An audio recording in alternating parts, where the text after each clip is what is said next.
Labdien, ūdensvīri, decembrī klāt gada nogali un skatīsimies, kā šis pēdējais mēnesis izspēlēsies ūdensvīru zīmē zimušajiem.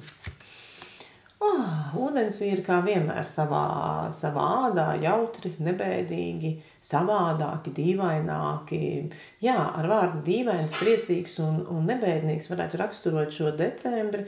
Dažreiz tāds apmulsums, ka es nezinu, gads ir beidzies, bet es neesmu vēl uzstādījis jaunas plānus, neesmu izdomājis, ko tad es darīšu nākamajā gadā, bet nebēdājiet, ar vesels mēnesis vēl priekšā, un jūs varat pilnīgi mierīgi to realizēt. Ja? Es gan nezinu, vai āksta kārts jūs apsēdinās pie apceres. Ja? Tā ir drīzāk vēlme piedzīvot, būt ārā, aiziet uz kaut kādu neparastu pasākumu, atrasties kompānijā, kurā es nekad neesmu bijis, pagaršot kaut ko, izmēģināt kaut ko nebijušu garšu. Nu, tāds tas mēnesis ir košs, pārliecinošs.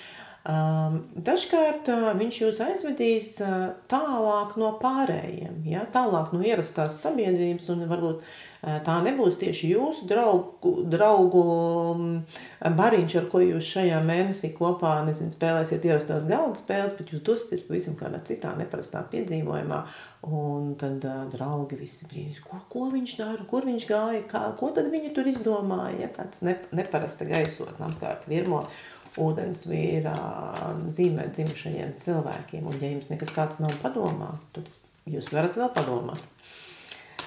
Darbs.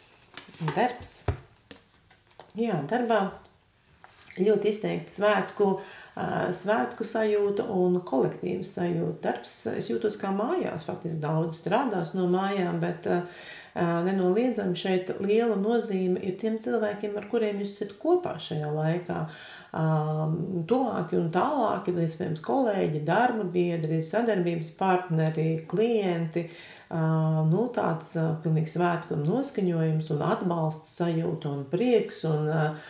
Es teiktu, ka šī kārtas galīgi neatgādina man tādu ražīgu, pilnesanīgu, pilnmiesīgu darbu, bet pēdējais mēnesis jums būs pilns gandarījumu, prieku un tāds svinību mēnesis, jā, tā kā laikam kaut kas beigsies, kādi projekti vai notikumi vai gada nogali, bet tiešām veiksmīgi nobeigt un ir iemesls jau svētkiem, jā. Ja visi priecīgi darbā, kā tas var būt? Ģimenes dzīve, partnerība.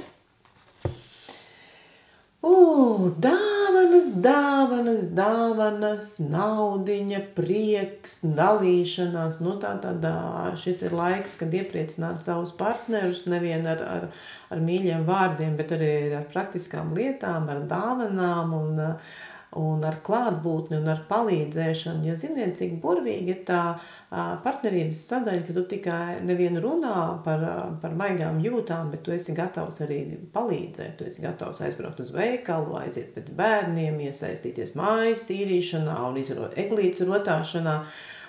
Tādas kopīgas praktiskas darbības šajā mēnesī nes patiešām ļoti lielu prieku par to, ka man ir blakus cilvēks, ar ko es varu dalīties, arī priekos, un arī rūpestos, un arī gādībā, jo padarīt, izrotāt eglīti, novākt māju, izcept tas piparkūkas, tas viss prasa diezgan daudz enerģijas, un te divi tā daudz vieglāk sokas.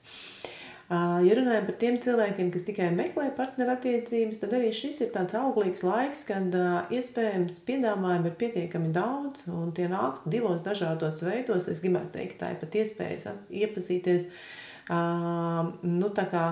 atrodoties dažādās kompānijās, dažādās vidēs, gan, un šī kārta vienmēr ietver gan.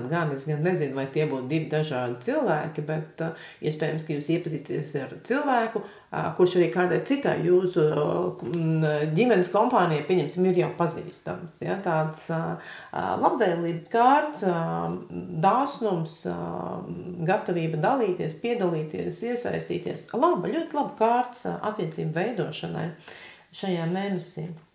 Un padoms.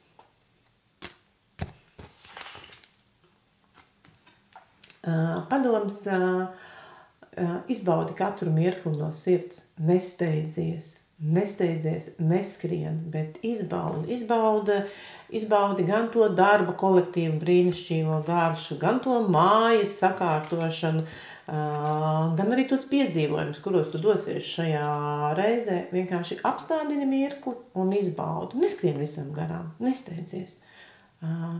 Tādā prieks būs tādā mirkļa tveršanā. Jā, ļoti skaista padoms pēc manām domām ūdensvīriem šajā mēnesī, un es zinu, ka jūs to izmantosiet sev vislabākajā veidā. Uz tikšanos!